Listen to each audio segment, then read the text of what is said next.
이번 시간에는 명리학 공부를 하는 데 있어서 이 초급 과정을 어떻게 할 것인가 하는 것에 대해서 한번 이야기를 해보도록 하겠습니다.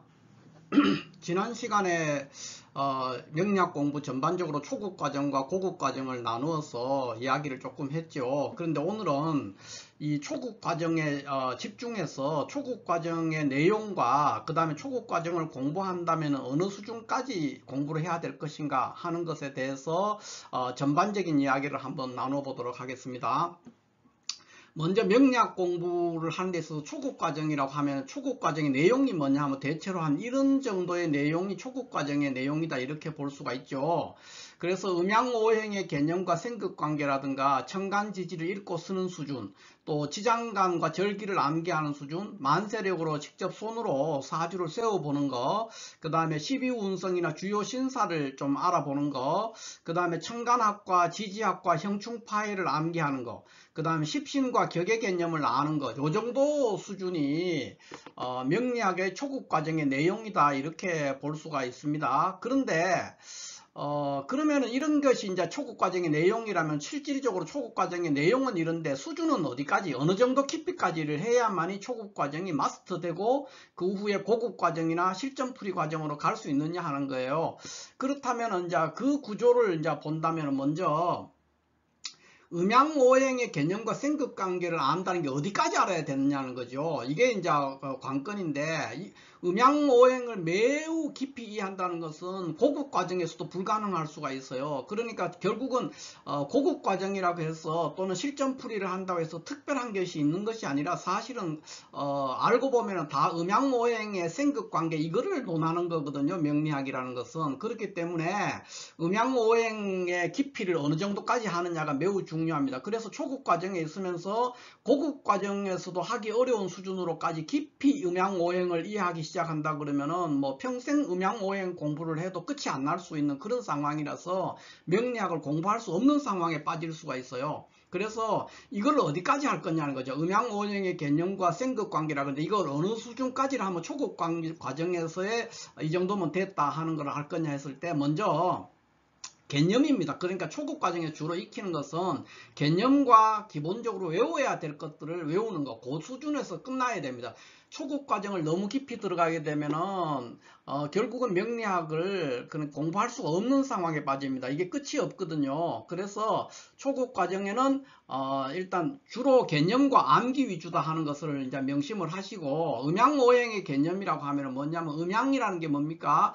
뭐 양은 크고 음은 작다든가, 뭐 양은 밝고 음은 어둡다, 또는 뭐 양은 길고 음은 짧다든가 이런 것들이 음양이고, 그러니까 음양이라는 것은 서로 대립되고 상반되는 어떤 두 개의 존재다. 그러니까 상대적 개념을 얘기한다는 것이죠. 그 정도 개념으로 음양을 이해하면은 큰 무리가 없습니다. 그러니까 이 정도에만 그쳐야 된다는 거죠. 초급에서 음양을 이해하는 것이. 그러니까 음양이란 서로 대립되고 상반된 두 존재고, 양이 큰 거면은 음은 그러니까 작게 되는 것이고, 그러니까 양이 생하면 음은 사한다든가 하는 이런 기본적인 개념적인 이야기들만 이해하면은 충분히 음양을 이해했다고 볼 수가 있습니다.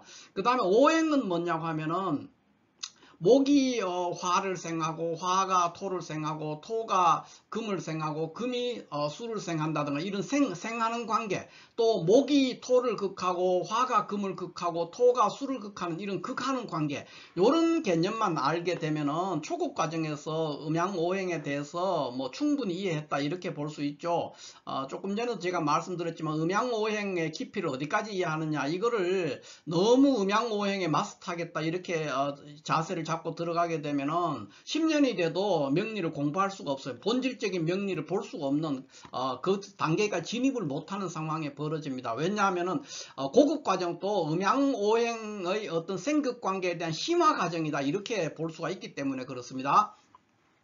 그 다음에 해야 되는 것이 천간지지를 읽고 쓰는 게 자유스러워야 됩니다. 이것은 이제 우리가 외국어를 할 때 ABCD 같은 이런 알파벳과 같은 거예요. 뭐 한글을 배운다 그러면 기역, 니은, 디귿 이런 거와 같은 거예요. 그렇기 때문에 천간지지를 읽고 쓰는 것이 우리가 별로 쓸 일이 없지만은 그래도 앱에 다 그렇게 뜨고 하지만 그래도 읽고 쓰는 것이 자유스러워야 돼요. 그러니까 이런 것처럼 색깔로 표시하고 정인이네 편인이네 상관이네 뭐 이런 식으로 표현을 안 돼 있는 그냥 글자로 개수가 있고 을목일간에 개수가 있으면 편인이라는 게 자연스럽게 보일 정도로 천간지지를 읽고 쓰는 것이 자연스러워야 된다.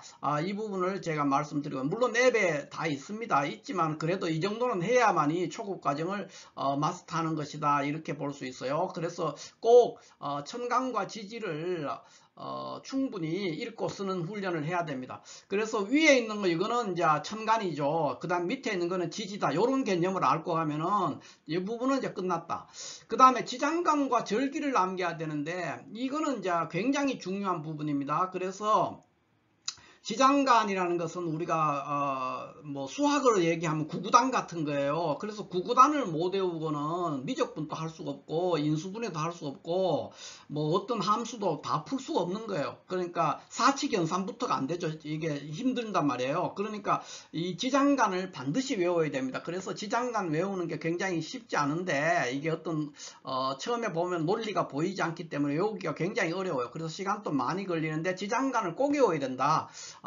이거를 못 외우면 안 됩니다. 지장간. 그 다음에 절기를 알아야 됩니다. 그러니까 지금 같으면 이제 7월 달이니까 7월 달은 이제 소서와 대서가 있죠. 이런 식으로 만약에 6월 달이다 그러면 망종과 양력 기준입니다. 그러니까 망종과 하지가 있다, 이런 거. 근데 이제 명리학에서는 절기 중에서 절만 쓰고 기는 쓰지 않습니다. 그래서 그렇지만 기도 같이 외우는 것이죠. 그럼 8월 달이면 어떻게 됩니까? 입추와 처서가 8월에 들어가죠. 이런 식으로 이 절기를 꼭 암기할 필요가 있다. 왜냐하면 명리학은 절기학이거든요. 그래서 그것이 기본 상식적으로 필요하다는 거예요.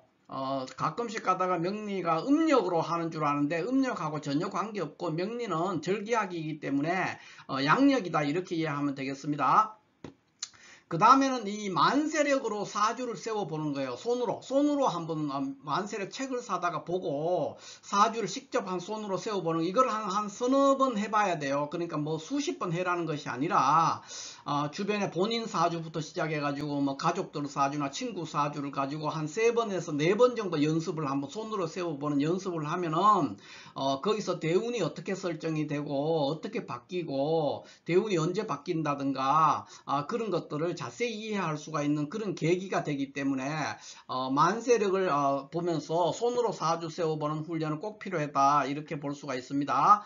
그 다음에 이제 또 해야 되는 것이 여기에 12운성을 외울 필요가 있어요. 그러니까 12운성이라는 것은 우리가 보통 절태양생, 욕대노강, 쇠병사묘 이렇게 외우지 않습니까?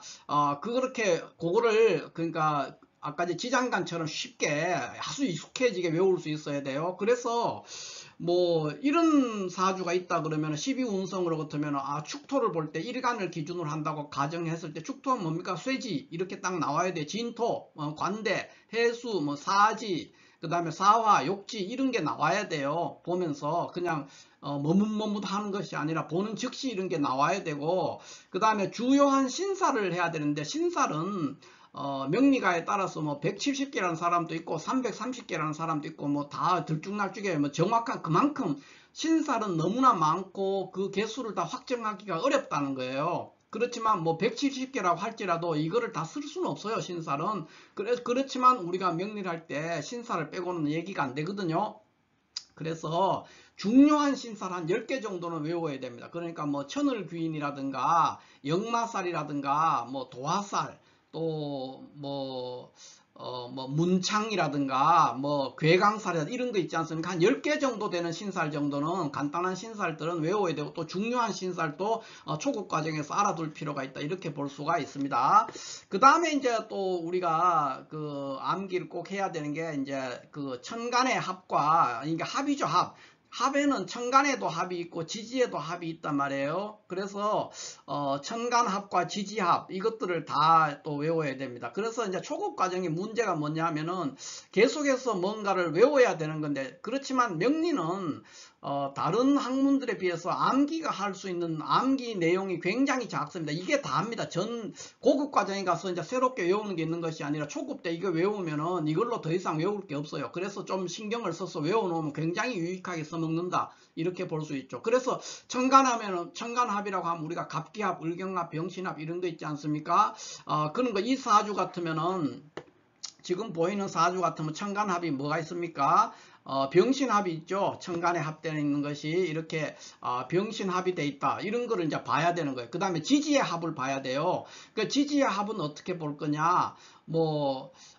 지지는 합의 종류가 여러 개, 삼합도 있고 방합도 있고 또 육합도 있고 그렇거든요. 그래서 삼합 그러면 삼합이 뭡니까? 목의 삼합은 해묘미고 병의 삼합 그러니까 화의 삼합이죠. 화의 삼합은 인호술 이런 식으로 쭉 되어 있지 않습니까? 그 삼합을 해야 되고 방합 그러니까 인묘진, 사오미, 신유술 이런 방합을 해야 되고요. 육합 그러니까 이런 것 같은 뭡니까? 축토와 육합할 수 있는 게 자수죠. 자축합. 진과 육합하는 게 진유합. 유금이 있지 않습니까? 이런 식으로 인해합 이런 식으로 지지에 있는 합을 다 꿰뚫고 있어야 된다. 합의 종류와 합은 어떤 글자와 어떤 글자가 합이 된다는 것을 암기해야 됩니다. 이게 이제 초급 과정의 내용이죠. 그 다음에 이제 형충파에 같으면은 어떤 게 있습니까? 인사신이나 축술미, 진진오, 유유해 같은 자형 이런 것들이 다 형충파에 되죠. 이 사주 같으면 어떤 게 있어요? 사해충 하는 게 있고 축진파가 있죠. 이런 것들이 사주를 보면서 바로 보여야 돼요. 요 정도까지 그러니까 형충파, 청간합, 지지합, 형충파를 암기하는 이 수준이면은 초급 과정이 충분하다. 그러니까 이거에 형충파에 개별적으로 예외적인 거 엄청나게 깊은 얘기들 그런 얘기들을 이런 것들은 다 필요가 없습니다. 그러니까 사해충이다, 인신충이다 그런 것들만 알면 돼요. 그러니까 단순한 암기죠. 단순한 암기에 그친다. 그 다음에 십신과 격의 개념을 이해를 하면 됩니다. 십신은 여기에 편인, 상관, 평관 이런 게 있지 않습니까? 이것들이 뭘 의미한다는 거. 그 다음에 격이라는 거는 일간과 월지의 생급 관계를 얘기한다는 거. 이런 정도의 개념을 이해를 하면은 초급 과정은 마스터가 됐다. 이렇게 볼 수가 있죠. 그러니까 제가 지금 주장하고 싶은 것은 너무 초급 과정에 심취해서 초급 과정에 완전하게 초급 과정을 이해하고 고급 과정으로 가려고 하지 말라는 거예요. 아무리 긴 시간을 해도 초급 과정에 아무리 오래 공부를 해도 그렇게 깊은 단계까지 진입할 수가 없고 이 초급 과정을 충분히 이해하려면 고급 과정에 가가지고 다시 초급 과정을 바라봤을 때 그게 이해가 된다는 거예요. 우리가 2차 함수나 이런 거를 완벽하게 이해를 못해도 미적분을 할 수 있잖아요. 미적분을 하다가 보면 2차 함수, 3차 함수가 굉장히 쉽게 보인단 말이에요. 그런 거와 똑같은 원리예요. 그래서 이 단계에서는 초급 과정에서는 너무 깊이 들어가지 말아라.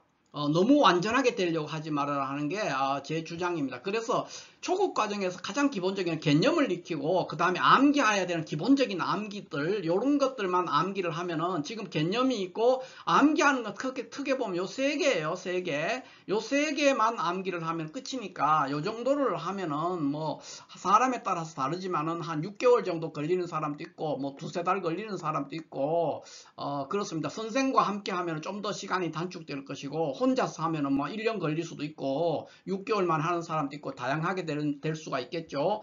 그래서 요 정도의 개념과 기본적인 암기들 요것만 익히고 나면은 바로 고급 과정으로 가서 공부를 해야만이 다시 이 음양오행이나 이런 걸 깊이 이해할 수 있다. 그래서 이 부분을 제가 되게 강조하고 싶습니다. 대부분 보면 초급 과정에 완전하게 되려고 해서 어떤 곳에서 한 서너 달 배우다가 사연이 생겨서 공부를 못하는 경우가 있잖아요. 그래가 또 한 1년 이렇게 쉬다가 또 어디 가면은 또 선생이 초급 과정부터 해라 그런단 말이에요. 그래서 맨날 초급 과정 하다가 끝나는 거예요. 그러니까 그렇게 하지 말라는 거예요. 어느 정도 좀 완전하지 않더라도 어느 정도 불완전해도 요 정도만 되거든 그냥 고급 과정으로 이행하는 것이 맞다 이렇게 볼 수가 있어요. 그래서 공부할 때 항상 제가 이 강조하고 싶은 것이 이겁니다. 너무 완벽하게 되려고 하지만 고급 과정에 가서도 마찬가지입니다. 이것도 하나의 철학의 일종이기 때문에 명리학도 철학의 일부잖아요. 그렇기 때문에 절대로 완전하고 완벽하고 진짜 어떤 말로 도사가 된다든가 이런 거는 안 됩니다. 그러니까 너무 완벽하게 되려고 해도 절대 안 되니까 특히 초급 과정에서 초급을 완벽하게 이해하고 가겠다 그런 거 안 되니까 너무 이거에 집착하지 말라는 거. 그리고 사주를 공부를 하거나 배울 때 너무 신강신약에 집착할 필요가 없습니다. 특히 신강신약을 가지고 용신을 정하는 케이스들이 많잖아요. 신강신약을 기준으로 용신을 정할, 이렇게 사주를 보는 사람들을 만나면 조금 경계를 할 필요가 있다. 이거는 이제 우리가 보통 말하는 이런 사주팔자 체계를 가지고 하는 자평명리학은 아니거든요.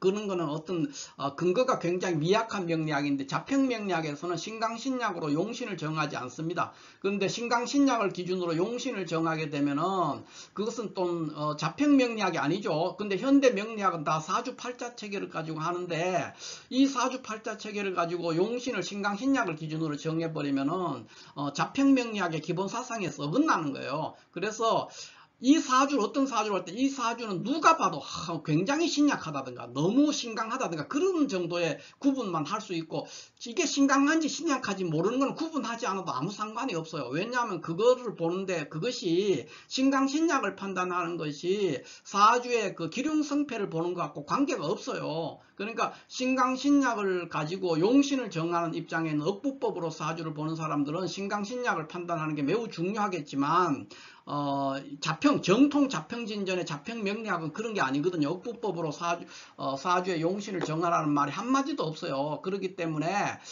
그런 방법에 너무 집착하지 말아라. 그러니까 사주를 봤을 때 내 사주가 신강하냐 신약하냐, 완전히 신약한, 누가 봐도 신약한 사주 있잖아요. 또 누가 봐도 신강한 사주, 그거는 그거대로 금방 판단이 서니까 문제가 될 게 없고, 신강한지 신약한지 구분이 안 되는 사주가 있어요. 그런 사주는 구분 안 해도 아무 상관없어요. 그게 중요한 게 아니니까. 그 부분을 해서 너무 신강신약에 집착하지 말자는 것과, 그 다음에 너무 신살에 집착해서 보지 말아라. 걸핏 하면은 금년에 삼재가 들어왔다든가 이런 얘기 많이 하고, 그 다음에 뭐가 공망이라든가 이런 얘기를 많이 한단 말이에요. 명리가들조차도. 이런 것은 자평명리학이 아닙니다. 그 다음에 물상으로 접근하는 것도 전혀 하지 말라는 것이 아니라, 이 물상적인 접근도 고전에 이런 게 없단 말이에요. 그래서 너무 이런 데 집착할 필요가 없어요. 재미삼아서 후순위로 이렇게 참조를 고수가 됐을 때 할 수는 있겠죠. 그래서 이런 거를 완전히 무시해라는 것이 아니라, 너무 이거를 최우선순위로 해서 이거에 막 이해를 하고 넘어가려고 매몰되기 시작하면은 사주로가 완전히 엉뚱한 곳으로 잘못 이해하고 잘못 배우게 됩니다. 그래서 이런 내용으로 어디서 강의를 하거나 할 때는, 그런 사람한테 가서 명리가가 이런 걸 중심으로 할 때는 배우는 사람은 굉장히 조심해서 배워야 됩니다. 그래서 물상 같은 이런 거 같으면 있잖아요. 을목이니까 여기 신금이 있으니까 칼이 낫이 옆에 있어가지고 어쩌고 저쩌고, 그 다음에 을목이 옆에 태양이 있다가 불이 있고 이런 얘기 한단 말이에요. 이런 게 사주의 기륭성패를 보는 데는 아무 도움이 안 되는 얘기니까 언뜻 들을 때는 이해가 쉽죠. 자연의 물상으로 얘기하는 니까. 그러나 사주 보는 것과는 굉장히 거리가 있다. 또 정통 자평명리학도 아니다. 이 부분을 꼭 알고 갈 필요가 있습니다. 그래서 첫 번째, 초급 과정에도 그렇고 고급도 그렇지만 특히 초급 과정에서 너무 완벽하게 되려고 하지 말라는 거고요. 두 번째는 명리학에 대한 기본적인 이해를 할 수 있어야 돼. 명리학은 우리가 동양 철학이다 이래서 철학이라는 말을 하긴 하지만은 사실은 철학이 아니고 수학입니다. 수학. 논리학에 가깝다 이렇게 볼 수가 있죠. 우리가 명리학을 철학이라고 바라보게 되면은, 사람에 대해서 정의를 할 때 사람은 직립인간이라고 해도 되고, 또 사람은 요리하는 동물이다, 사람은 말하는 동물이다, 또는 사람은 정치적 동물이다, 사람은 사회적 동물이다, 어느 식으로 설명을 해도 그거에 대해서 누가 반박하지 않아요. 철학이라면. 그런데 수학에 가깝다 그랬잖아요. 그러니까 어떤 수학 산식이 하나 있으면 그 수학이 문제가 올바른 문제라면은 누가 풀어도 이 수학 문제의 답은 하나가 나와야 돼요.